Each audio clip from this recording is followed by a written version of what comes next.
Birsa Munda jail पहुंचे हेमंत सोरेन, रात में मिला दूध और रोटी भुजिया, सुरक्षा में 24 पुलिसकर्मी तैनात।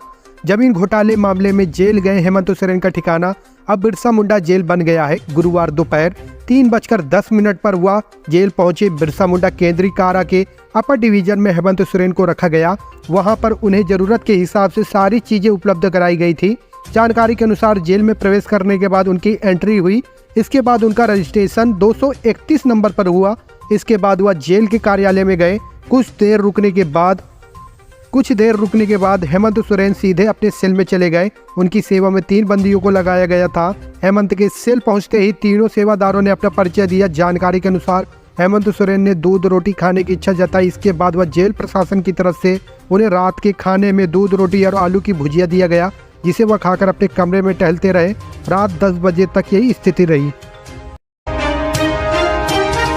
चंपाई कैबिनेट विस्तार से पहले कांग्रेस में कोहराम कमरा नंबर 107 में एमएलए हुए बंद। झारखंड में मंत्रिमंडल विस्तार को लेकर बड़ी खबर आ रही है। कांग्रेस के विधायकों में भारी नाराजगी सामने आई है और सर्किट हाउस के कमरा नंबर 107 में कई विधायक जमा हो गए हैं। कांग्रेस के 10 विधायक एक साथ आ गए हैं।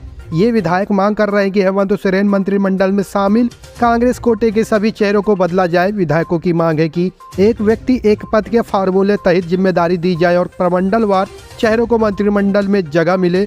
बता दें कि ऐसा नहीं होने की सूरत में कांग्रेस विधायक शाम में पार्टी आलाकमान से मुलाकात करने दिल्ली जा सकते हैं। सूत्र बताते हैं कि कांग्रेस विधायकों की 3 सूत्री सामूहिक मांग है कि कांग्रेस कोटे के पूर्व 4 मंत्रियों को हटा दिया जाए, प्रमंडलवार मंत्री पद दिए जाए और कांग्रेस कोटे के मंत्रियों को विधानसभा सत्र के बाद शपथ दिलाई जाए। इस बीच मंत्री आलमगीर आलम ने यह कहकर चंपाई सोरेन की मुश्किलें बढ़ा दी कि वे 12वें मंत्री में हमारी दावेदारी है। बता दें कि चंपाई मंत्रिमंडल में सिर्फ 15 विधायक ही शपथ लेना है, जबकि कांग्रेस की डिमांड 5 मंत्री पद की है।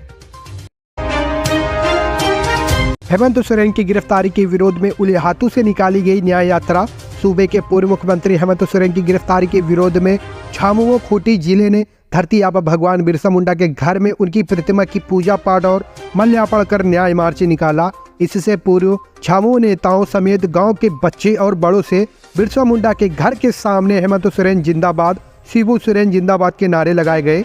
जिसके बाद उलिहातू के ईचाडी टोले से न्याय मार्च निकालकर उलिहातू गांव का परिभ्रमण कर बिरसा कॉम्प्लेक्स तक गई, जहां भगवान बिरसा मुंडा की प्रतिमा पर माल्यार्पण करने के बाद एक सभा की गई। सभा को संबोधित करते हुए झामुमो के खूंटी जिला अध्यक्ष जुबैर अहमद ने ग्रामीण व झामुमो नेताओं कार्यकर्ताओं को हेमंत सोरेन की गिरफ्तारी कैसे गलत है इसके संबंध में विस्तार पूर्वक जानकारी दी। जिला अध्यक्ष ने कहा कि जन नेता व राज्य के पूर्व मुख्यमंत्री हेमंत सोरेन को फंसाया गया है। उनके खिलाफ कोई सबूत नहीं है। इसके बावजूद एक आदिवासी नेता को प्रताड़ित करने का काम किया जा रहा है। बार बार नोटिस व समन भेजकर झूठे आरोप में हेमंत सोरेन को गिरफ्तार किया गया है। उन्होंने भाजपा को चालबाज व धोखेबाज बताते हुए भाजपाइयों की चाल से बचने का आह्वान आम जनता से किया गया। सभा को भगवान बिरसा मुंडा के वंशजों व गांव के लोगों ने भी संबोधित किया। पलामू में सड़क किनारे मिली नवजात बच्ची निसंतान दंपत्ति ने अपनाया। जिले के सतबरुआ प्रखंड क्षेत्र के सेहरा और बोहिता गांव के बीच सड़क किनारे महुआ पेड़ के नीचे लावारिस अवस्था में एक नवजात बच्ची पड़ी मिली। आसपास के लोगों ने बच्ची को देखकर अन्य लोगों को सूचना दी। मौके पर पहुंचा सेहरा गांव का निसंतान दंपत्ति कृष्ण साव और उसकी पत्नी चिंता देवी ने बच्ची को अपना लिया। इससे पहले बच्ची का प्रारंभिक चेकअप सेहरा प्राथमिक चिकित्सा केंद्र में किया गया। ग्रामीणों को जानकारी मिली कि NH 75 ट्रेनिंग कॉलेज के पास से लोहड़ी सेहरा बोहिता होते हुए लेस्लीगंज तक जाने वाली सड़क किनारे सेहरा गांव के सुनसान जगह पर महुआ पेड़ के नीचे एक नवजात शिशु जिंदा हालत में झोले में रखा हुआ है। शिशु को सहेजकर एक कंबल में इस तरीके से रखा गया था कि उसे किसी तरह की खरोच नहीं आ सके। खबर जंगल में आग की तरह फैल गई और देखते ही देखते लोगों का हुजूम बच्ची को देखने के लिए उमड़ पड़ा। बारिश ओलावृष्टि से तापमान में आई कमी। झारखंड में ठंड बढ़ने से लोग परेशान। IMD ने बताया अगले 3 दिनों का हाल। राजधानी समेत राज्य के कई हिस्सों में बारिश और ओलावृष्टि होने के कारण अधिकतम तापमान में कमी आई है। राज्य में अगले 24 घंटे के दौरान मौसम साफ होगा। राजधानी सहित राज्य में अगले 3 दिन मौसम पूरी तरह साफ रहने की संभावना है। अगले 2 दिनों के दौरान न्यूनतम तापमान में 3 से 4 डिग्री कमी आने के कारण ठंड बढ़ सकती है। राज्य में पिछले 24 घंटों के दौरान राजधानी समेत कई जगहों पर बारिश हुई। सबसे अधिक बारिश रांची में 35.0 मिलीमीटर दर्ज की गई, जबकि रामगढ़ में 29.0 मिलीमीटर, पलामू में 16.5 मिलीमीटर, बोकारो में 15.6 मिलीमीटर, हजारीबाग में 11.2 मिलीमीटर, गढ़वा में 14.5 मिलीमीटर, चतरा में 11.0 मिलीमीटर, लोहरदगा में 9 मिलीमीटर और गोंडा व दुमका में 5.0 मिलीमीटर समेत राज्य के कई हिस्सों में हल्की बारिश हुई। 50,000 की नौकरी के लिए भी नहीं मिल रहे अभ्यर्थी। अनुबंधन पर 50,000 प्रति माह की नौकरी के लिए पश्चिम सिंहभूम के आयुष विभाग की ओर से प्रोग्राम मैनेजर की बहाली निकाली गई है। हालांकि इसके लिए अभ्यर्थी नहीं मिल रहे हैं। इसके लिए वैसे अभ्यर्थी ही आवेदन कर सकेंगे जिनके पास 3 बड़ी डिग्रियां होंगी। अभ्यर्थियों के लिए ग्रेजुएशन की डिग्री के साथ आयुष एंड हेल्थ केयर में MBA मैनेजमेंट या मास्टर इन हेल्थ या हॉस्पिटल एडमिनिस्ट्रेशन या post graduation diploma in hospital and health care management के साथ पब्लिक हेल्थ प्रोग्राम में 1 वर्ष का अनुभव, कंप्यूटर की डिग्री होना जरूरी है। जिन अभ्यर्थियों के पास हेल्थ सेक्टर में अनुभव रहेगा उन्हें प्राथमिकता मिलेगी। 4 मार्च को इंटरव्यू के आधार पर अभ्यर्थियों का चयन होगा। उच्च योग्यता के कारण विभाग को अभ्यर्थी नहीं मिल रहे हैं। 21 से 60 साल तक अभ्यर्थी इसमें आवेदन कर सकते हैं।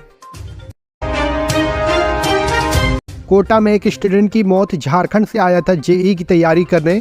राजस्थान के कोटा जिले में कोचिंग वाले बच्चों की सामत आई हुई है। हर दिन बच्चों से जुड़ी कोई अप्रिय घटना सुनने को मिल रही है। कल पुलिस ने कोचिंग छात्र से गैंग रेप करने वाले 4 आरोपियों को पकड़ा है और उनको कोर्ट में पेश किया जाना है।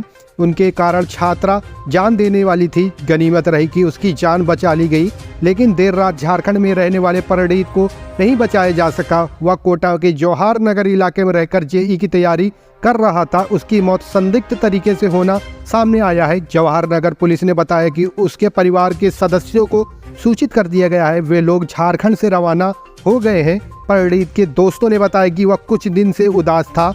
2 दिन से हल्की तबीयत भी खराब थी।